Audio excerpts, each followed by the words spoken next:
Então, pessoal, vamos lá, começando essa próxima aula, né? Na aula anterior, a gente conversou sobre derrame pleural. A gente está fazendo aí esse mini curso de emergências respiratórias. A gente já conversou sobre asma exacerbada, né? Sobre DPOC exacerbada, sobre pneumonia, sobre síndromes respirativas, sobre derrame pleural. E agora a gente vai conversar sobre TEP. Ok. Bom, dito isso, a gente vai começar aí classificando, né, o que é o TEP. O TEP, ele está dentro de um espectro de doenças que é o tromboembolismo venoso. Dentro desse tromboembolismo venoso, a gente vai ter a TVP, que é a trombose venosa profunda. A gente vai ter tromboses associadas a catéteres venosos. E a complicação mais grave é justamente o tromboembolismo pulmonar. E o que é esse tromboembolismo pulmonar? A gente pode ver aqui na imagem que a gente tem aqui um êmbolo ou bem na região proximal ali, né?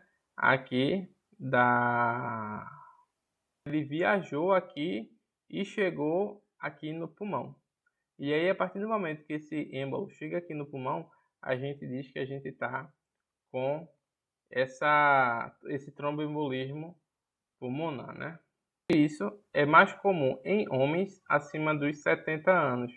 E aí a gente vai ter, em geral, por ano, 700 casos a cada 100 mil habitantes. Em média, a gente tem 75 a 269 casos para 100 mil habitantes, quando a gente pega a população geral. Essa daqui é na população acima dos 70 anos. Então a gente vê que quanto mais idade a pessoa tem, maior a chance e mais frequente vai ser a ocorrência de tromboembolismo venoso, né? E aí a gravidade ele vai ser hemodinâmico dependente, né? Então tem tantos TEPs que a gente vai ver, né? Geralmente a gente relaciona TEP a muita gravidade, mas tem TEP que é tão simples que a gente vai fazer manejo ambulatorial. E tem TEP que é extremamente grave, que tem uma grande chance de mortalidade se não for feita uma abordagem. E aí a gente vê aqui que 4 a 5% vão estar instáveis. Então a gente vê que é uma minoria que está com esse TEP mais grave, mas dentre essa minoria a mortalidade é altíssima, chega a 45%. Então quando a gente está em mãos de um TEP grave, a gente tem aí uma alta taxa de mortalidade. Então é algo que a gente tem que estar atento. Deixa eu ver a câmera aqui. Tá ok. Bom, dito isso, a gente tem aqui o que a gente chama de tríade de Virchow. E o que é essa tríade de Virchow? É um estado que o corpo ele fica tende a ter uma maior uma hipercoagulabilidade. Então, há um estado protrombótico, digamos assim. A gente tem uma maior chance de criação de coágulo. Então, é quando a gente tem uma estase venosa, quando por algum motivo o sangue ali na veia está parado, né? Por exemplo, quando a pessoa está muito deitada, então o sangue ele não circula tanto como, por exemplo, quando a gente está andando, né? Que a gente tem aquele mecanismo lá da panturrilha, né? Para ela pressiona, aí o sangue sobe. Então, quando a gente faz uma cirurgia e fica lá deitado um tempão, a gente sempre vai deixar o paciente com profilaxia para TEP, para o TVP, justamente por causa que essa estase venosa, principalmente TVP, né? Porque o coágulo, inclusive, vai se formar lá. Mas essa estase venosa causa essa maior chance de coagulação, né? E aí a gente também tem lesão endotelial agravando esse estado protrombótico e estado hipercoagulável, né? Que é alguma condição que justamente deixa um estado protrombótico. E aí, isso a gente vai ter o TEP pelo coágulo. Então, essas pessoas que passam por essa tríade de Virchow têm uma maior chance de desenvolver. Só que além dos coágulos, a gente também pode ter TEVs por outras coisas, como por exemplo, pode ser um tumor, pode ser uma embolia gordurosa, pode ser uma embolia aérea ou então outros materiais. Mas a gente vai focar nessa questão, que é inclusive a mais comum, né, da coagulação. Dito isso, eu já conversei com vocês sobre isso daqui em outra aula, que é o efeito da ventilação perfusão, né? No caso aqui do TEP, a gente vai olhar justamente essa opção 1 aqui, onde a gente tem o efeito shunt. E o que é que acontece? A gente tem aqui um alvéolo, né? Um bronquíolo aqui. O ar ele vem pela via respiratória, mas esse bronquíolo ele está ocupado aqui. Então, a partir do momento que esse bronquíolo está ocupado, o ar ele não consegue chegar aqui para fazer a troca gasosa no alvéolo. Então, o que é que o corpo faz? Ele pega e desloca o sangue venoso daqui para uma região que está bem ventilada. Então, esse aqui é o efeito shunt, que é o efeito que acontece no TEP, né? É por isso que quando a gente tem por isso que a gente falou, né, um TEP mais tranquilo, ele não vai ser muito grave. Por quê? Porque ele está atingindo o coágulo, ele está em bronquíolos lá terminais que não afetam muita parte da ventilação como um todo. Então a gente tem esse efeito shunt e a gente consegue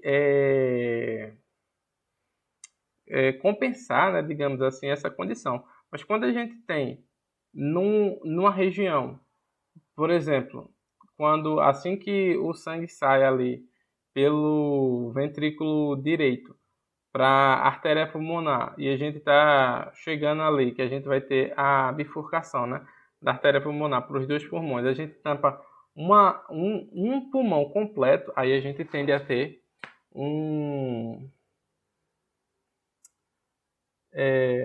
caso mais grave, né? Digamos assim. E aqui explica o que é que acontece, o círculo, né, da fisiopatologia que a gente vai ter. Bom, e o que é que acontece, né? Aqui a gente começa falando que a gente vai ter um aumento da resistência vascular. Isso aqui é mais fácil de explicar aqui com a imagem, como a gente pode ver. Bom, aqui a gente tem o ventrículo direito, bombeando sangue aqui, né, para a artéria pulmonar, e aí ele se divide aqui as veias pulmonares, não, as artérias pulmonares, né, e aqui se divide aqui as artérias pulmonares em dois, né, para irrigar tanto o pulmão direito como o pulmão esquerdo. Aí o que é que acontece? A partir do momento que a gente tem um êmbolo aqui, por exemplo, ou então por aqui, ou seja lá qual for o local que a gente tenha, quanto mais proximal, mais grave vai ser o efeito, né? Mas a gente vai aumentar a resistência vascular desse local. Por quê? Porque a gente está diminuindo a luz do vaso, né? A partir do momento que a gente diminui a luz do vaso, a gente aumenta a resistência vascular. E aí, a partir do momento que a gente aumenta essa resistência vascular, a gente vai ter um aumento da pós-carga do ventrículo direito. Então, esse ventrículo direito ele vai ter que bombear com pressões bem maiores do que normalmente ele contrai. Se eu não me engano, a pressão normal da artéria pulmonar é algo em torno ali de 15 milímetros por mercúrio. Quando a gente está acima de 25 milímetros de mercúrio, a gente já está aí no estado de hipertensão pulmonar. Então esse ventrículo, ele aumenta muito a pressão dele, aí depende, como eu estou falando para vocês, aonde está o coágulo, o êmbolo. Então se ele está por aqui, a pressão do ventrículo direito vai ser enorme para tentar compensar o aumento da resistência vascular daqui. Mas se ele está por aqui, muito distal, aí esse aumento não vai ser tão grande, tá entendendo? Talvez nem exista o aumento dependendo de onde ele está. Então, por isso que é gravidade dependente a TEV, né? Não é igual para todo mundo, depende de onde esse êmbolo está posicionado. Então, depende do quanto aumenta a resistência vascular. Mas, enfim, supondo que ele está aqui, para explicar isso daqui, que é quando a gente tem uma TEV mais grave, a gente vai ter um aumento da pressão arterial por um longo período, e a partir do momento que a gente tem um aumento dessa pressão arterial, a gente vai ter uma hipertrofia desse ventrículo direito, que é o que está falando aqui. Quando a gente tem essa hipertrofia do ventrículo direito, a gente acaba deslocando o septo interventricular e consome espaço do ventrículo esquerdo. Então, o ventrículo esquerdo ele começa a a gente diminui a fração diminui a fração de ejeção, não. A gente diminui o volume corrente aqui dentro do ventrículo esquerdo. Consequentemente, a gente vai diminuir o volume sistólico e a gente vai diminuir o débito cardíaco. Então, a gente começa a diminuir o débito cardíaco. E aí, a gente vai criar esse ciclo aqui, que essa diminuição de débito cardíaco acaba diminui aqui a saída, né? Diminui o débito, a gente vai acabar comprometendo as artérias coronárias, e isso que a gente compromete as artérias coronárias, a gente vai causar isquemia do músculo cardíaco e piora mais ainda o débito cardíaco, né? Então acaba gerando um ciclo de piora aí do débito cardíaco por causa desse aumento aqui do ventrículo direito, em função dessa pós-carga aumentada. Mas isso aqui que eu estou falando para vocês é justamente quando a gente para pensar num TEP assim, maciço, que é bem proximal, que causa uma instabilidade hemodinâmica absurda, tá entendendo? Então, esse aqui é a fisiopatologia do TEP grave. Quando a gente vai para um TEP mais tranquilo, acontece aquilo lá que a gente falou. Então, o próprio pulmão ele faz o shunt para tentar compensar, e aí, vida que segue. A gente vai fazer o tratamento ambulatorial. Mas no TEP mais grave, vai acontecer justamente isso. Resumindo, a gente tem um aumento da pressão na artéria pulmonar, aumentando assim, né, a pós-carga do ventrículo direito. Ele precisa contrair com mais força, isso vai dilatar. Nisso que dilata, a gente empurra o septo interventricular, diminuindo o volume sistólico, diminuindo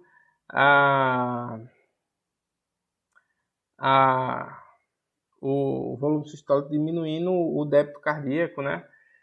E aí, ok, a partir disso daí a gente não consegue oxigenar tão bem, vai gerar isquemia e por aí vai.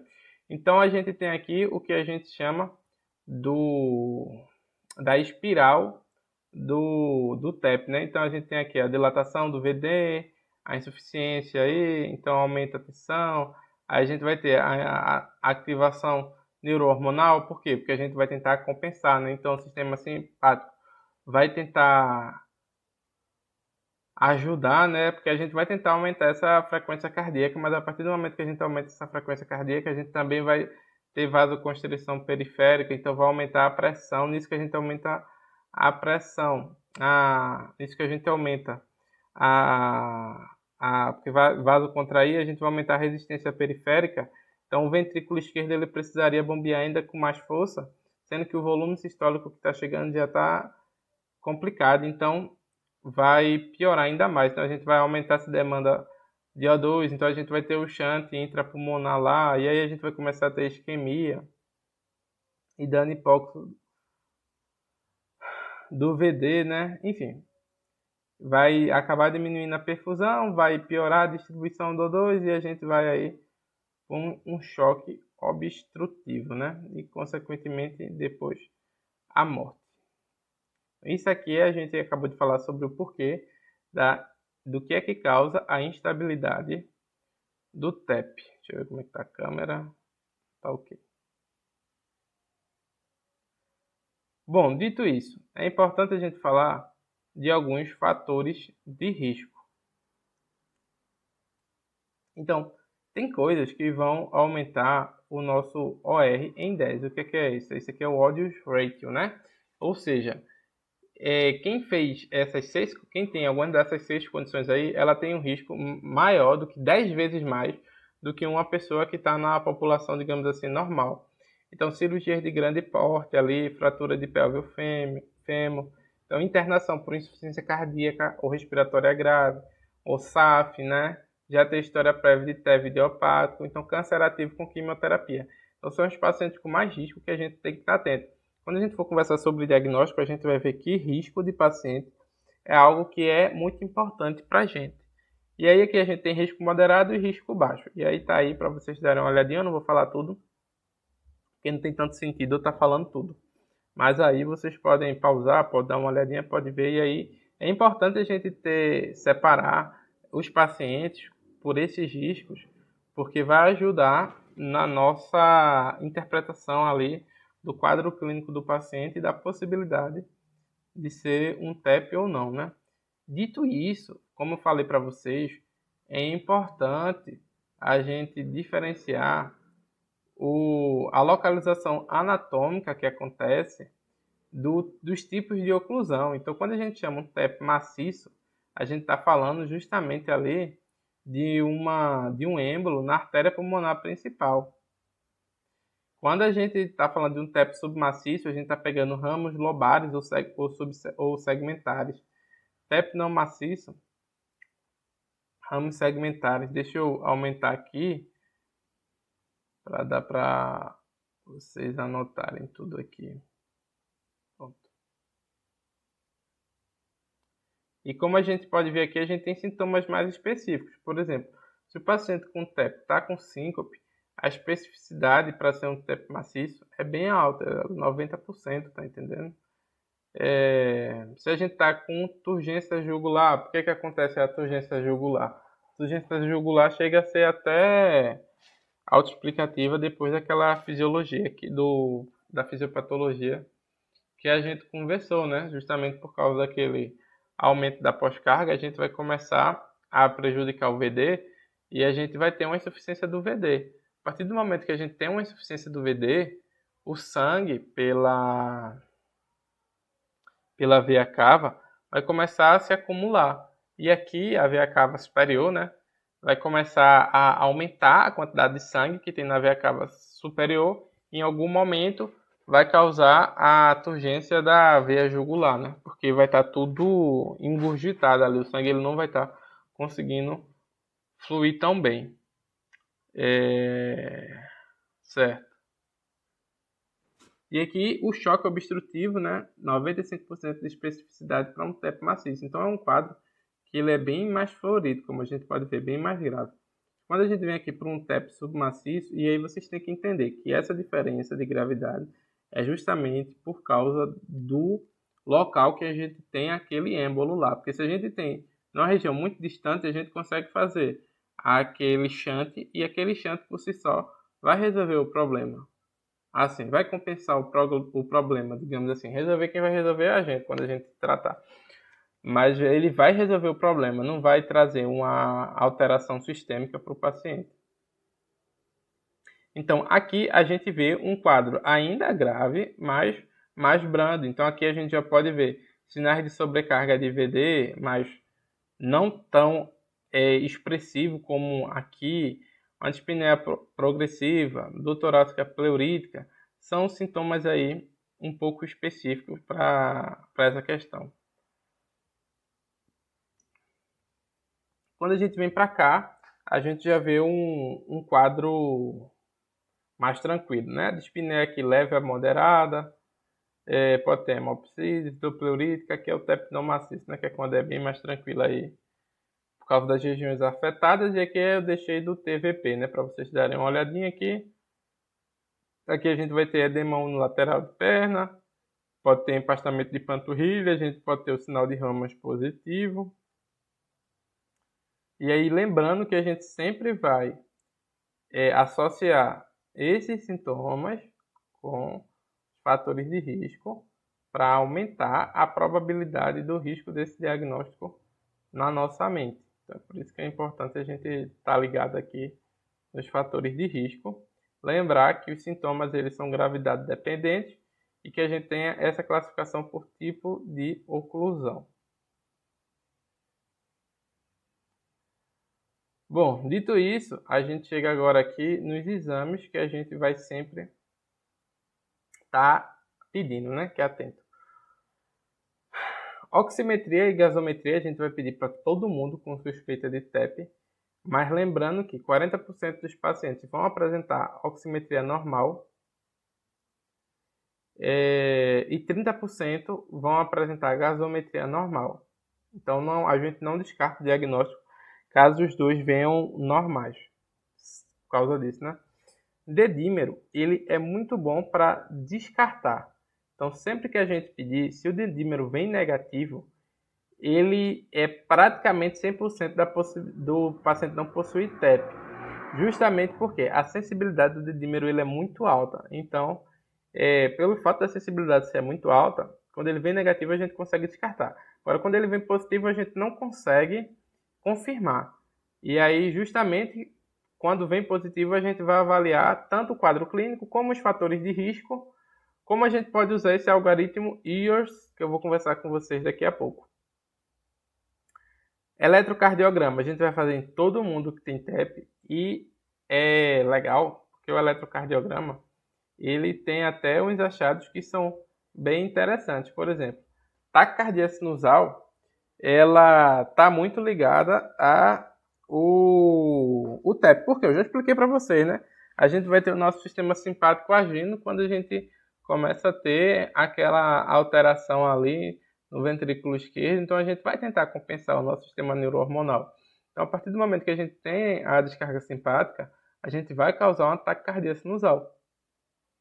E o odds ratio dela é de 4, ou seja, lembrando que isso aqui, pessoal, tem que estar tudo em conjunto com risco do paciente, que a gente já conversou, e aqueles sintomas lá, o quadro clínico, tem algumas coisas que são mais específicas, mas principalmente risco do paciente. Então, um paciente tem 4 vezes mais risco de ter do que uma pessoa normal, digamos aí. Um padrão que ele é muito associado, né, é o S1Q3T3. A especificidade dele chega a ser menor do que da ataque cardíaco sinusal e acaba que ele é um pouco difícil da gente ter, né?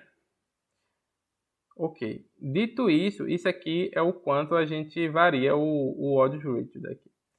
Outro sinal que é muito específico são as inversões de onda T isolada, de V1 a V4, né? Essa daqui, se eu não me engano, é em V3. A gente pode ter onda T invertida de V1 a V4, que é a maior especificidade que a gente tem, um maior odds ratio também. E a gente pode ter ondas 1 isolada. Em V3 isolada, chega a ser maior do que o S1Q3T3. Então, quando a gente tem paciente com risco alto, risco moderado, com sintomas sugestivos, a gente faz o eletro, tem uma onda lá isolada, a gente pode aumentar ainda mais a hipótese, né? Dito isso, também supra-isolado em AVR. É algo que tem uma especificidade bem legalzinha. Então tá aqui os achados. Vocês podem printar para estar dando uma olhada. Bloqueio de ramo direito também. Certo. Radiografia de tórax. A gente pode ver uma cardiomegalia, justamente porque o coração ele vai acabar crescendo, né? Por causa daquelas questões. Pode ter aí derrame pleural, mas enfim, no final vão ser achados bem inespecíficos, porque pode estar...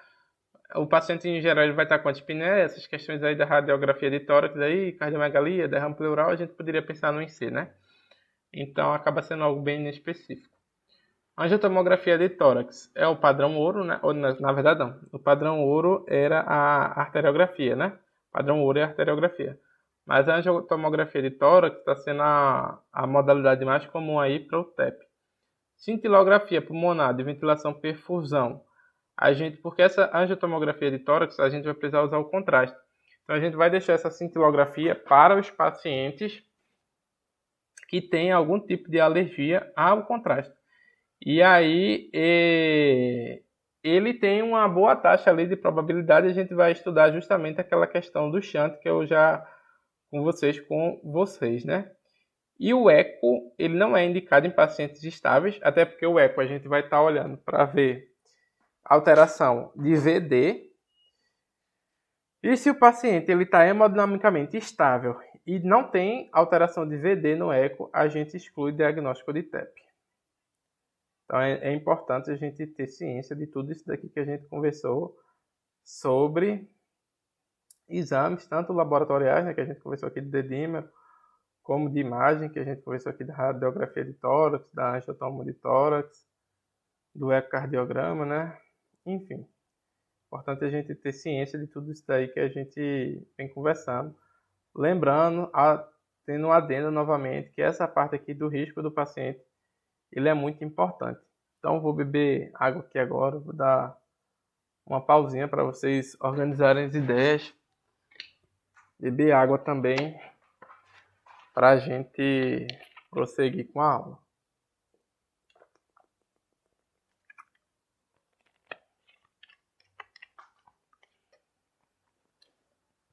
Deixa eu dar uma olhada aqui na câmera como é que tá. Então a gente já vai em quase 30 minutos de aula. Essa aula acaba que é mais comprida mesmo por causa da demanda do assunto, né? As outras aulas em geral, consegui finalizar pelo menos com 30 minutos, ou menos que isso, para ficar uma coisa mais dinâmica, né? Para não ser tanto tempo. Mas essa daqui, ela é mais difícil, né? De tentar ser rápido. E aqui a gente tem os scores que a gente pode estar utilizando justamente para aumentar a acurácia desse diagnóstico, né? E aí, quais são esses scores? A gente principalmente vai usar o Wells, que a gente está aqui. Sintomas clínicos, né, de doença tromboembólica, a gente já conversou sobre quais são esses sintomas clínicos, então são os achados clínicos, né? Então já são 3 pontos. Outro diagnóstico menos provável, 3 pontos. Então a gente tem aqui ataque cardíaco sinusal. A gente tem aqui algo que remete a risco do paciente e a hemoptise, né? Então, dito aqui, a gente consegue organizar para uma probabilidade, né? Alta, baixa, intermediária ou alta. Esse score PERC eu vou voltar com vocês daqui a pouco. Deixa eu ver se eu já cito ele aqui. Ainda não. Não, já cito ele aqui. Então, quando eu citar ele aqui, daqui a pouco eu volto a conversar com vocês. Então, quando a gente tem uma baixa probabilidade pelo Wells, a gente tem que aplicar esse score PERC. São essas perguntas aqui. Se a gente responde não para todas essas perguntas, a gente pode excluir TEP e liberar o paciente. Então, tá aqui, ó. Idade maior ou igual a 50 anos, hemoptise e tal. Aqui vocês podem ler para dar uma olhadinha, mas isso aqui a pessoa tem que saber para perguntar para o paciente. Se tudo for não, a gente libera o paciente tranquilamente, sem peso na consciência. É uma alta totalmente baseada em evidência científica atual. Se o PERC ele tem alguma resposta positiva, a gente vai pedir o dedímero. Outro ponto, se a gente chega na probabilidade intermediária, a gente também pede dedímero. Se é baixa a probabilidade, a gente não pede dedímero, a gente aplica o PERC. Então, isso aqui é a forma que a gente tem que organizar nosso raciocínio para fazer o diagnóstico. Se o dedímero ele veio positivo, a gente vai pensar, esse paciente tem contraindicação para angio-TC? Lembrando que se ele deu probabilidade alta, a gente nem dedímero precisa pedir. A gente já se pergunta imediatamente sobre contraindicação da angio-TC. Se sim, a gente vai fazer a cintilografia VQ, como já que a gente já conversou. Se positivo, a gente trata TEP. Angio-TC, se positivo, a gente trata TEP. Se negativo aqui, a gente exclui TEP. Pronto. Esse aqui é o fluxograma em relação ao raciocínio. Eu vou falar de novo agora um pouco mais lento. Então, primeiro, a gente com o score de Wells,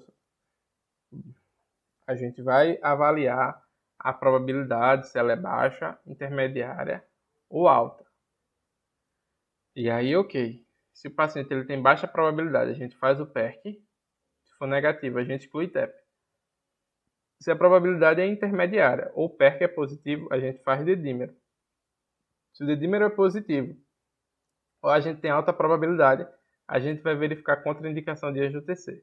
Se tem contraindicação, a gente faz a cintilografia VQ. Se não, a gente vai para a angio-TC. E a partir daí, a gente faz ou não o diagnóstico de TEP. Aqui é um fluxograma mais completo para o paciente que ele tem alta probabilidade. Por quê? Beleza, esse paciente ele tem alta probabilidade, mas a gente tem que se perguntar, ele está estável ou instável hemodinamicamente? Se ele está estável, a gente vai seguir exatamente o que a gente conversou ainda há pouco. Então, não vou comentar sobre essa parte do fluxograma, porque é a mesma coisa. A única coisa aqui que eu botei é para falar. Se ele está instável, o que é que a gente vai fazer? A gente, em vez de seguir com a angio-TC, a gente vai fazer o eco. Se tem sobrecarga de VD, aí a gente já segue para a angiotensina. Ela é possível, visto que contraindicação, visto também gravidade. Se não, a gente vai direto para trombólise.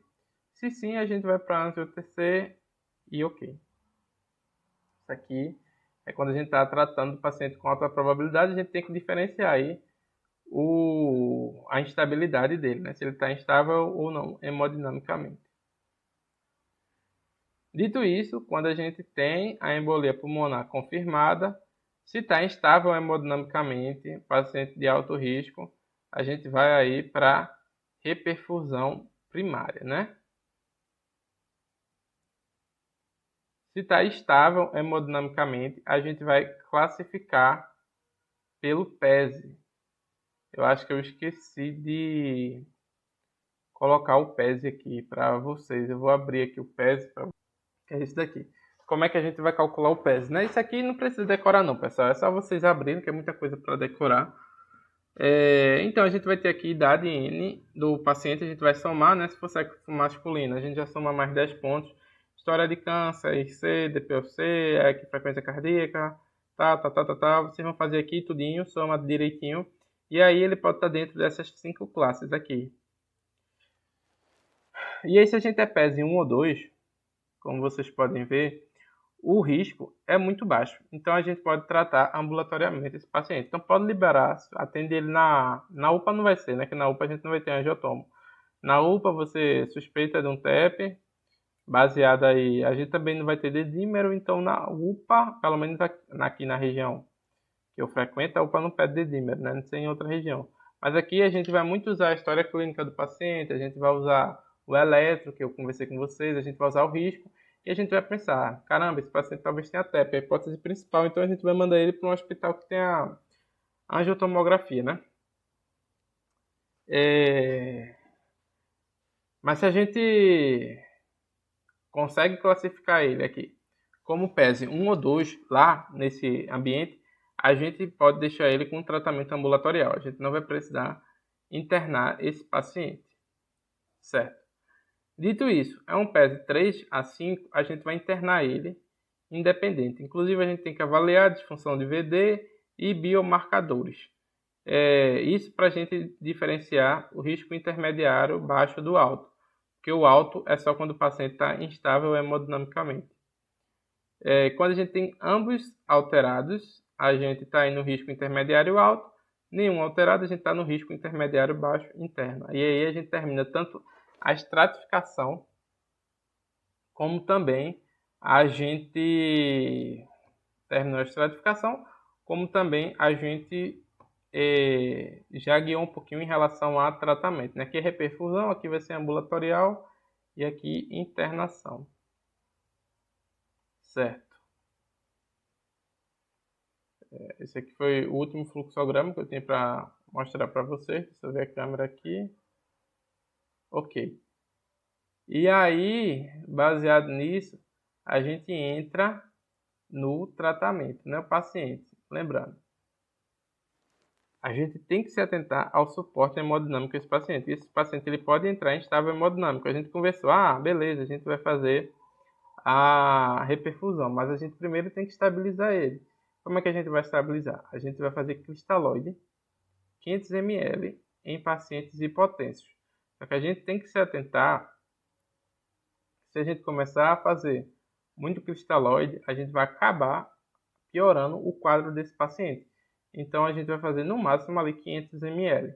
Se não resolver, a gente vai usar aí a nora. E aí, em pacientes com choque cardiogênico, que é justamente o paciente que ele já está evoluindo mal, né? Choque cardiogênico, lembrando, é justamente quando a gente não está conseguindo manter ali o débito cardíaco. Então a gente vai usar a nora. Se está refratário ao uso da nora, com a pressão sistólica acima de 90, a gente pode usar a dobuta. E aí, lembrando, é importante essa questão da pressão arterial, porque senão a gente pode baixar demais a pressão arterial do paciente e aí vai ser ainda pior, né? Se nem a nora nem a dobuta consegue resolver a situação, já é indicação formal aí para a gente colocar o paciente em ECMO. Os suporte hemodinâmico é esse, né? E aí, o paciente ele vai entrar em ECMO justamente para dar tempo da gente conseguir fazer a reperfusão, né? A gente fazer a embolectomia, enfim, a gente resolver aquela questão. Certo. Dito isso, suporte respiratório. Suporte respiratório. Se é um paciente que não está tão grave, com a saturação abaixo de 90, a gente pode manter ele em catéter nasal de baixo fluxo. Se ele não responde ao catéter nasal, continua mantendo ali desconforto respiratório, ou então começa uma acidose ali com pH menos de 7,35, a gente passa ele para VNI. Se na VNI ele continua evoluindo mal, com desconforto respiratório, o pH, a acidose piora para baixo de 7,25, a gente entuba o paciente e deixa ele na ventilação mecânica. E aí os parâmetros iniciais da ventilação mecânica é justamente um volume corrente de 6 ml quilo, uma pressão de platô de menos que 30 centímetros de água e uma PIP inicial aí de 6 a 8 centímetros. Uma PIP muito alta também pode acabar piorando o quadro desse paciente. Quando a gente vai falar de vasodilatador inalatório, a gente tem o óxido nítrico inalatório, quando é totalmente refratário à nora e dobuta. É uma medida que a gente pode tomar antes do ECMO e deixar o paciente também em posição prona para tentar resolver essa questão. Se tudo até aqui falhou, o paciente vai ter que ir aí a indicação formal de ECMO veno-arterial, né? Não tem em todos os serviços, mas é a indicação. Ok, isso aqui é como a gente vai fazer a estabilização hemodinâmica do paciente. Aqui a gente entra na parte da anticoagulação, né? Que vai ser assim, a gente não vai diminuir o trombo com a anticoagulação, mas a gente vai evitar que ele cresça. Então, isso aí é importante. Então, a gente vai ter tanto a parenteral como a oral. Então, a parenteral, a gente vai dar preferência a fazer enoxaparina, que vai ser bem mais tranquilo de fazer. A gente vai fazer ali subcutânea, 1,5 mg a quilo uma vez ao dia. Então, é bem mais tranquilo de fazer. Mas se o paciente ele tem o clearance de creatinina baixo, menor do que 30 ml por minuto, a gente não pode fazer enoxaparina. A gente vai ter que fazer a heparina não fracionada. E aí a gente vai fazer uma dose de ataque de 5.000 unidades. Depois a gente pode deixar a infusão contínua de 1.000 unidades. Um bolus, né? De 1.000 unidades. E aí 250 ml a gente vai diluir, né? 250 ml de soro fisiológico mais 25.000 unidades de heparina não fracionada. E aí a gente vai ter que dosar a TTPA de 6 em 6 horas. E a gente vai ajustar essa infusão contínua, como a gente escreveu ali. Se a gente, beleza, a gente fez lá, fez o primeiro, e aí quando a gente faz o cálculo, só fazendo o cálculo, a gente então, pessoal, que se é 250 ml a cada 25.000 unidades, a gente vai ter 100 unidades de heparina em cada mililitro de soro fisiológico. Então, o que é que a gente vai fazer? Para a gente ter 1.000 unidades, a gente vai ter que fazer 10 ml hora. 10 ml hora a gente vai fazer para manter essa infusão contínua de 1.000 unidades. Ok? Então, 10 ml hora. Então, ok. A gente, beleza, fez o ataque, tal, dosou o TTPA 6 horas, deu menos do que 1,2. Então, a gente faz um bolus de 5.000, novamente, e ajusta o de 10 para 12. A gente vai aumentar 2. Se deu aqui, a gente vai fazer um bolus de 2.500 e aumentar de 10 para 11. Se deu aqui, a gente mantém do jeito que está e não faz bolus nenhum. Se deu aqui, a gente vai reduzir de, seja lá quanto for, de 10 para 9. Enfim, a gente começa a reduzir aqui. A gente só vai reduzir 1. E maior do que 3, a gente pausa a bomba durante 1 hora e depois reduz 2 ml hora. E aí de 6 em 6 horas a gente reavalia e ajusta nossa bomba de infusão. Assim que a gente vai fazer. Quando a gente vem para anticoagulação oral, a gente vai dar preferência aí para os novos, né? Anticoagulantes. Então a gente tem aí a rivaroxabana, que a gente pode fazer 15 mg de 12 em 12 horas por 21 dias. Depois a gente vai deixar 20 mg VO uma vez ao dia. E aí lembrando que esse tratamento vai durar, na grande maioria dos casos, 3 meses. A varfarina a gente vai deixar 5 mg dia, com alvo aí do INR de 2 a 3, e a gente também tem a apixabana. Então isso aí é a medida aí, tanto tratamentosa como também profilática, né, para a gente não deixar aquele êmbolo crescer. Deixa eu ver aqui a imagem como é que tá. Ok. E aí, por fim, quando a gente tem um TEP maciço ou a gente tem hipotensão, a gente tem que tratar de forma mais agressiva. Então, a gente vai indicar a trombólise para esse paciente.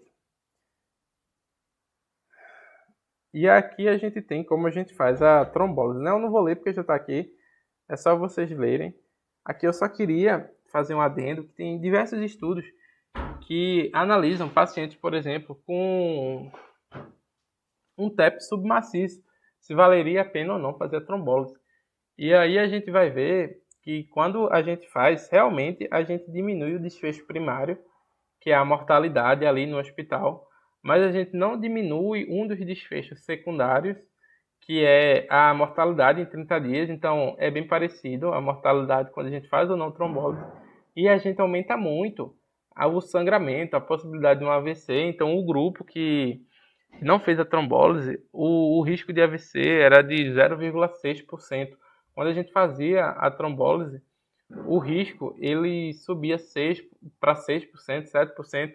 Então, assim, é algo que é bem... que depende bastante. A gente consegue diminuir a mortalidade intra-hospitalar, né, o desfecho primário, mas querendo ou não, a gente não diminui a mortalidade quando a gente para analisar um período temporal, e a gente aumenta o risco de sequela para o paciente. Então a gente tem que analisar bem aí o risco de sangramento para ver se vale a pena ou não fazer a trombólise nos steps subsegmentares, né? Então acho que isso aí é uma coisa importante se avaliar aí. E outro ponto importante também é a embolectomia, né, que a gente vai fazer quando a gente tem a contraindicação da trombólise, justamente por causa desse risco de sangramento. Então, nos pacientes que têm esse TEP grande ou com hipotensão, que está sem indicação da trombólise, a gente vai ter aí a embolectomia. Então, pessoal, com isso daqui a gente termina a aula de TEP. Se tiver tido alguma dúvida, vocês podem deixar aí. Foi uma aula bem comprida. Qualquer coisa vocês deixam aí nas perguntas que a gente aproveita para esclarecer alguma coisa caso seja necessário. Então é isso aí, eu vejo vocês aí na próxima aula, que vai ser a última, inclusive, desse módulo. E até lá!